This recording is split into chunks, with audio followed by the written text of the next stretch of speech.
আসসালামু আলাইকুম রহমতুল্লাহ।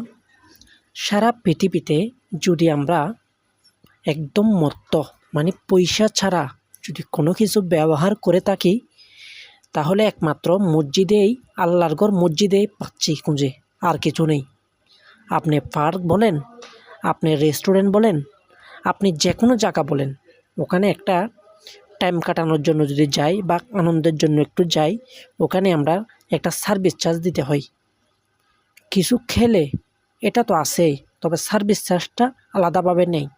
তবে এই সারা পৃথিবীতে একটা জিনিস আছে, সেটা হচ্ছে যে আল্লাহর ঘর মসজিদ, ওখানে কোনো সার্ভিস চার্জ নেওয়া হয় না। কোথায় থেকে আসে নামাজ পড়ছে, কোথার থেকে আসে বাথরুম প্রস্রাব করছে, কোথার থেকে আসে এখানে ঘুম যাচ্ছে, এটা কোনো হিসেব নেই। ওটা একমাত্র আল্লাহর ঘর মসজিদ বলে বলা কথা। তাহলে আমরা এত কিছু করি, কিন্তু মসজিদের যে কারেন্টের ইলেকট্রিসিটি যে বিলটা আমরা এখনও সরকারি করতে পারলাম না। বিভিন্ন মসজিদে প্রতি মাসে 10,000, 15,000, কোনো মসজিদে 20,000 টাকাও বিল আসতেছে, কিন্তু কোনো নেতা পাইলাম না, একটা দয়াবান মানুষ পেলাম না এই বিষয়টা সরকারের কাছে, সরকার যেই থাকুক তার কাছে আবেদন করার জন্য কেউ পেলাম না। অথচ আল্লাহর মসজিদ, আল্লাহর ঘর, এটা মসজিদ বলছে। তাহলে ওখানের অন্তত আর কিছু যদি না দেন, তাহলে বিলটা তো অন্তত আল্লাহর ঘরের জন্য সরকারের দেওয়া খুবই উচিত। কারণ ওখানে যেহেতু কোনো ইন্টারেস্ট নেই, ওখানে কোনো ধরনের সার্ভিস চার্জ নিচ্ছে না। তাহলে হয়তো শুক্রবারে 2-5 টাকার নেয়, এটা এক ধরনের আপনি বিশ্বাস করেন, ওইটা কোনো কিছু, ওইটা ওখানে যে কি বলে, যে ঝাড়ু খোঁচাই না, ওর বিলও হয় না। যে প্রতিদিন ঝাড়ু দেয় মসজিদের চারপাশে, ওর বিলও হয় না। তাহলে চিন্তাটা করেন। আর যে শুক্রবারের যে মানুষের থেকে 2-1 টাকা নেয়, ওইটা কিন্তু কিছু মানুষ আছে এমন টাকাটা দেয়, ওই টাকাটা কোনো জায়গায় চালাইতে পারে নাই, সে কারণে টাকাটা আইসে মসজিদে ধরিয়ে দিছে। তাহলে আমি রিয়াজউদ্দিন বাজারে গেছিলাম বাজারের জন্য, ওই যেখানে ইয়াতে ওই যে নষ্ট টাকা, ছিঁড়ে টাকা বিক্রি হয়, ছিঁড়ে টাকা দিয়ে গম টাকা নেয়। ওখানে আমি গেছিলাম, দেখি এক হুজুর ইমাম সাহেব মসজিদের ইমাম সাহেব ওখানে গিয়ে ছিঁড়ে টাকা শেষ করতেছে। তো আমি জিজ্ঞেস করলাম, আপনি এত টাকা ছিঁড়ে টাকা কই পেলেন? তো বলতেছে, দেখেন আমাদের মসজিদে এগুলো উঠছে, যে মানুষের যে টাকাগুলো দোকানে চালাতে না পারে, ওই টাকাগুলা আমাদের মসজিদে এসে চালাই দেয়। তো এবার চিন্তাটা করেন কতটুক নির্মম হলে এই কাজটা করে।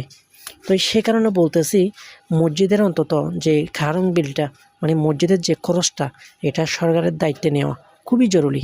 সরকার যেই থাকুক, তবে এটা যেহেতু আল্লাহর ঘর মসজিদ, হ্যাঁ, এটা যদি নেন, একটু যদি আপনারা যদি এই ভিডিওটা শেয়ার করেন, হয়তো সরকারের কান পর্যন্ত পৌঁছাতে পারে।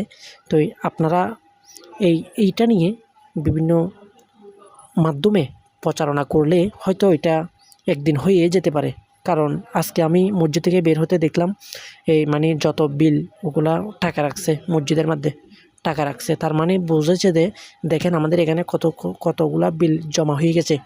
তাহলে এই টাকাগুলো দেওয়ার জন্য, তবে এই টাকাগুলা এখন তো যে মিটার প্রিপেইড হয়ে গেছে, এখন তো ওগুলা তাদের খরচদার করে, তাদের ফোন থেকে টাকা নিয়ে ওই কাজগুলো করতে হচ্ছে, যে মিটারে টাকাগুলো ঢুকাইতে হচ্ছে।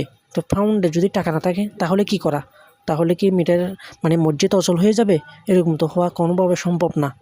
তো এখন যে মিটার, ওইটা একটা মিনিটও ধৈর্য ধরে না, ওইটা একদম কারেন্ট চলে যাব।